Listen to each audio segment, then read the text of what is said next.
The moon is simply magnificent tonight. We mustn't squander it.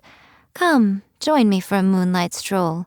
I won't take no for an answer. I suppose I should get some sleep. I must say, I do find it hard to doze off peacefully without the soothing sound of thunder booming in the background. What a headache. What should I have for lunch? Not fried tofu again. I'm in the mood for something a little lighter today. Oh, I know. I haven't seen the Yashiro Commission girl in a while.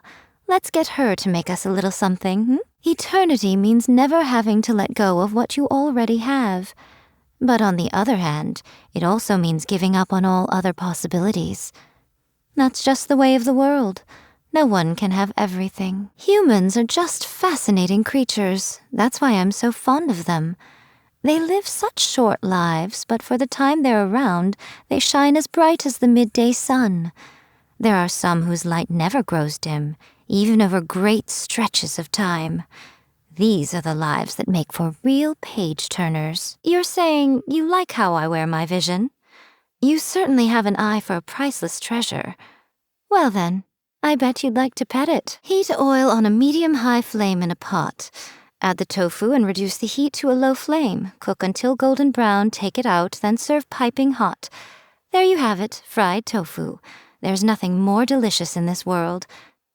Well, I've told you how to make it, have I not? Why are you still standing there? I am the Guji of the Grand Narukami Shrine.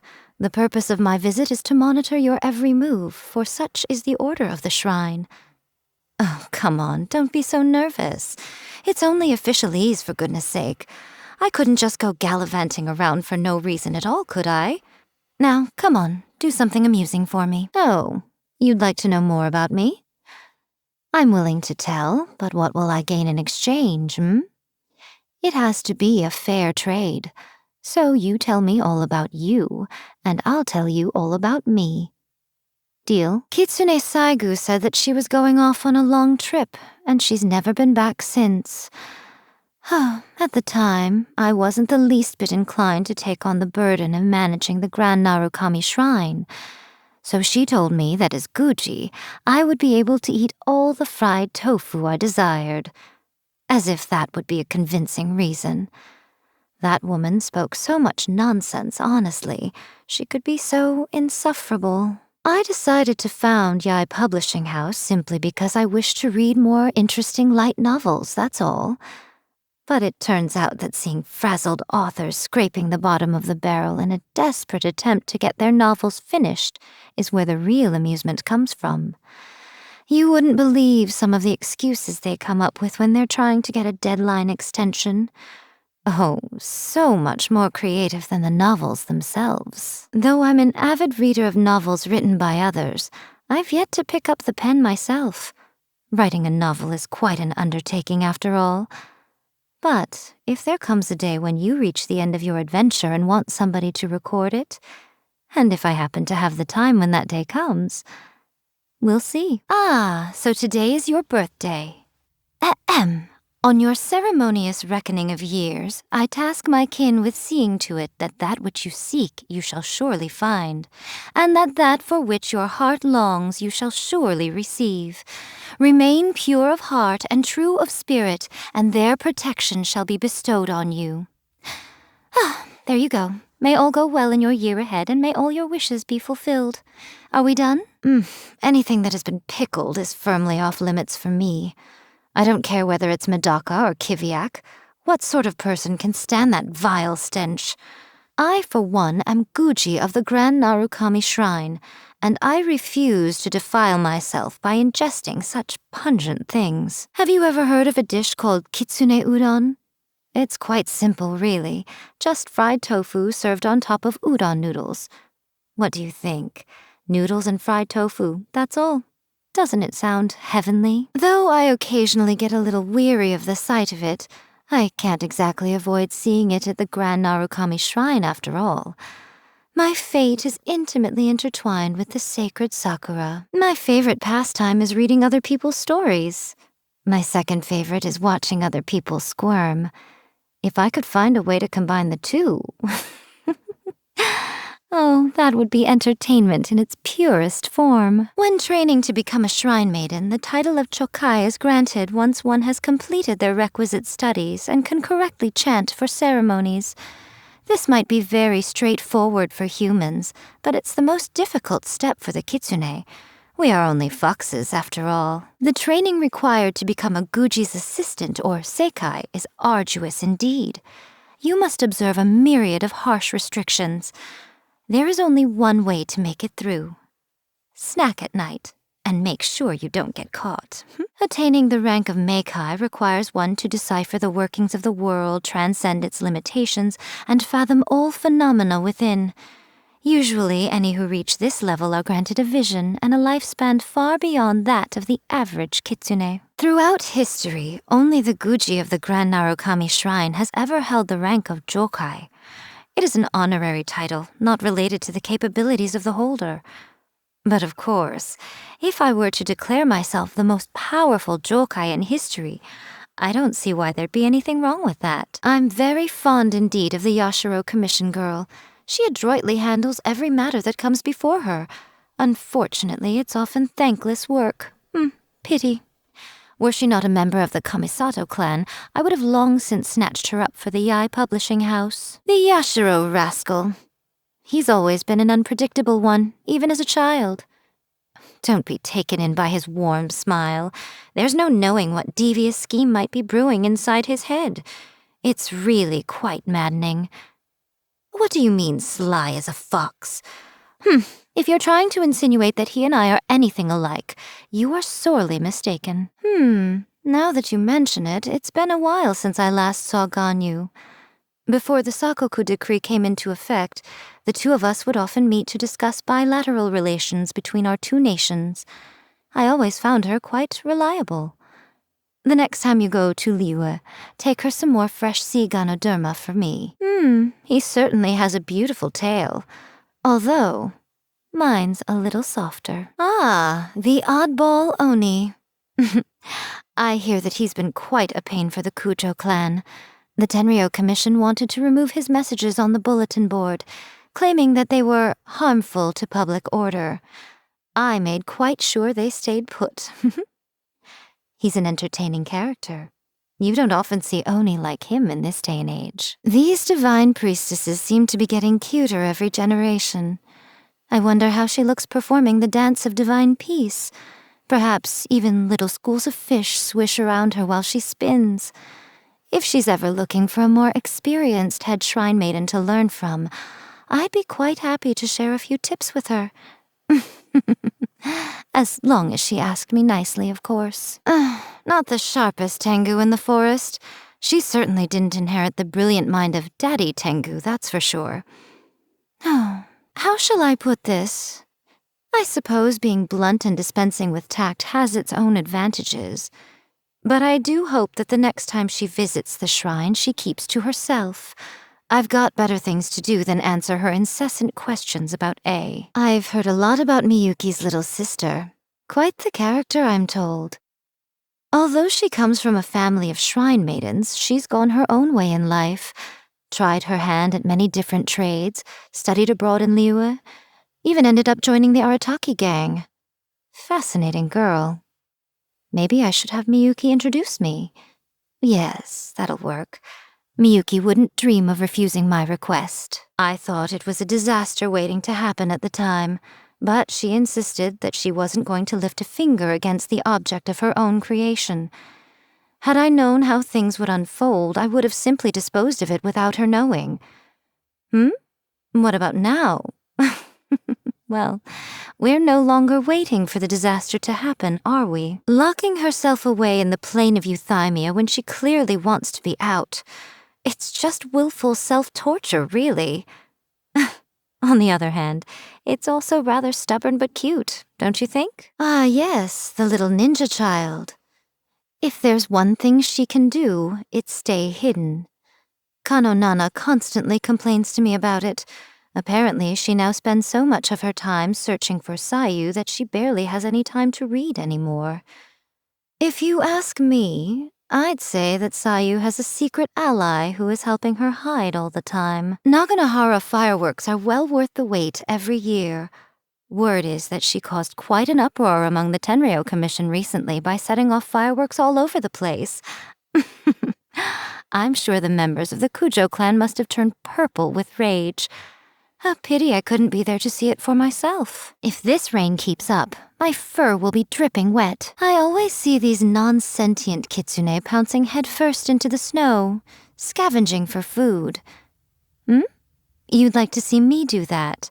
Haha, I'm sure you would. Many people dread the sound of thunder. To me, it sounds fondly familiar. May the glory of the Prinzessin bring light to this world.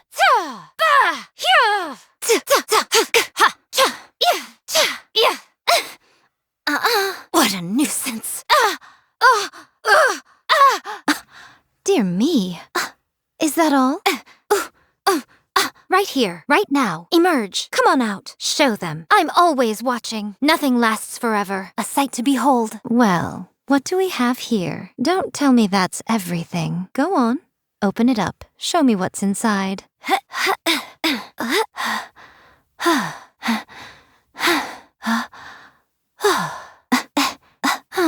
Traveling to other worlds is all that anyone seems to be writing about these days.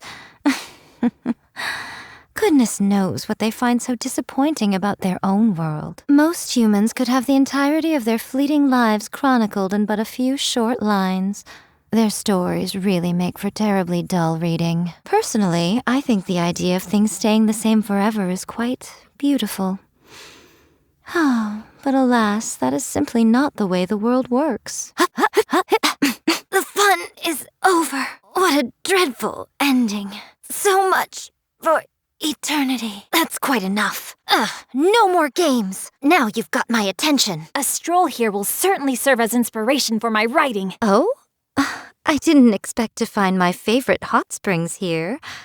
You wouldn't mind it if I took a soak for a while, would you? Soaking in the steaming water is a fine way to cleanse and soothe both your mind and body. Now, if I only had a bottle of sake, that would make it perfect. My, someone rather discerning fitted out this shrine. Nothing looks out of place and everything's spaced out just right. Yes, I have to hand it to you. You can be rather considerate when it counts. Thank you for your concern, dear, but believe me, I am quite comfortable wherever I go. So, this must be an Adepti abode. Though it's a bit different from what I had imagined, it's still most fascinating. At first glance, the act of containing this vast space inside a tiny little teapot seems strikingly similar to the art of constructing a space from the imagination. But as it turns out, they work on fundamentally different principles. As Guji of the Grand Narukami Shrine, it is my duty to seek out and master all forms of knowledge and power. Only then am I capable of handling whatever phenomena come our way. Besides, if I can get the hang of this teapot trick, I'll be able to bring an unlimited supply of sake and snacks with me wherever I go. Regardless, please do look after me while I'm visiting this lovely little teapot of yours. Need someone to talk to, Oh, what's the matter? Are you feeling lonely? Well, as luck would have it, I happen to be in a good mood today. How about I tell you a story from long ago, Long, long ago, there was a little child who suddenly turned up at the shrine one day. In her arms, she was carrying a little fox on the brink of death. She knelt before Kitsune Saigu and begged her to save her friend. The child said the fox had started appearing frequently in the village ever since she had fed it some fried tofu. But it wasn't long before misfortune struck. Now that the fox had let down its guard, a vicious dog from the village seized the chance to attack, delivering a near-fatal bite. Heartbroken and riddled with guilt, the child decided to bring the injured fox to the shrine for help. Kitsune Saigu granted her request and agreed to nurse the little fox back to health. Worried that the little girl would be lonely without her companion, Kitsune Saigu decided to ask another member of her kin to keep the little girl company for a few days. I was the one she asked. Well, obviously, being the fabulously beautiful fox that I am, it wasn't long before the little girl was crazy about me. Not only would she buy me all sorts of tasty treats to eat, she would pamper me day in and day out. She always wanted me by her side, even when she was sleeping. After 2 days, the little fox had recovered, and I accompanied the girl back to the shrine. Upon our arrival, Kitsune Saigu asked the girl which fox was her favorite, the one she had made friends with originally, or the new one. She hesitantly looked back and forth between me and her old fox friend. But when her own fox trotted up and whimpered to her, she finally set me down. The fox you gave me is very beautiful, Miss Shrine Maiden, but I still love my old friend the most. Finally, the child offered some fried tofu to thank me for accompanying her, then left with her little fox friend. Wait a moment, child. You're not planning to just leave it at that, are you? Come on, I've told you my story. Now it's your turn. Shouldn't you offer me something in exchange? I suppose that will do. But could you try to spice it up a bit? Tell it as if it were a bestseller from Yae Publishing House. Now you're talking. All right, I'll wait for you here. Make it quick, though. I can tell you some other stories when you return.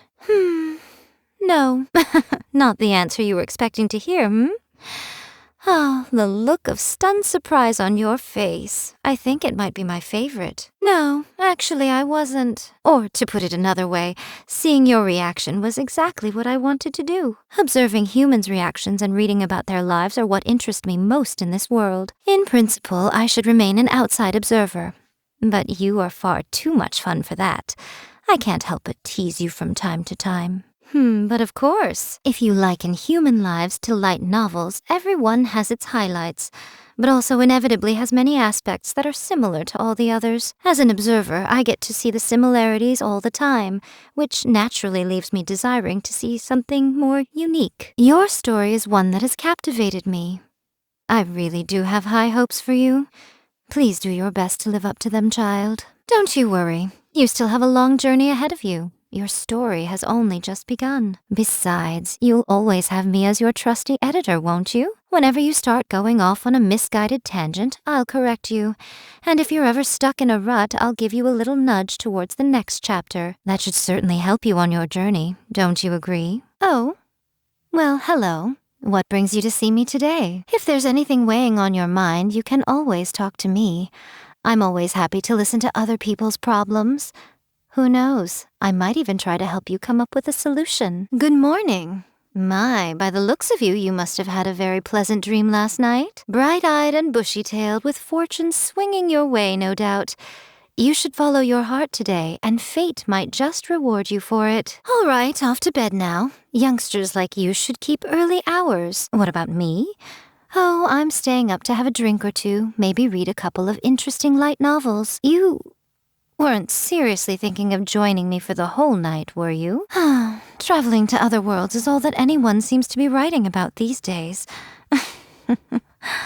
Goodness knows what they find so disappointing about their own world. Most humans could have the entirety of their fleeting lives chronicled in but a few short lines. Their stories really make for terribly dull reading. Personally, I think the idea of things staying the same forever is quite beautiful. But alas, that is simply not the way the world works. Peace and tranquility seems to be all the rage nowadays, but it gets dreadfully boring after a while. Boring. Utterly boring. Ugh, what could have possibly persuaded these people to become authors? Say, why don't you write out your story and submit it to Yae Publishing House? I'm sure that would keep me amused. I'm sure it would be a bestseller. Sealing yourself away from the rest of the world may only serve to accelerate the effects of erosion. Imagine a world consisting of you and you alone, with no one else to reflect you back at yourself. How awful that would be. Whenever we are together, it is vital that we always shine a light for each other, okay? It's rather difficult to remain enlightened in the dark. Morning. You look awfully drowsy. Didn't you sleep well? Come on then, what is it? What mischief were you up to last night,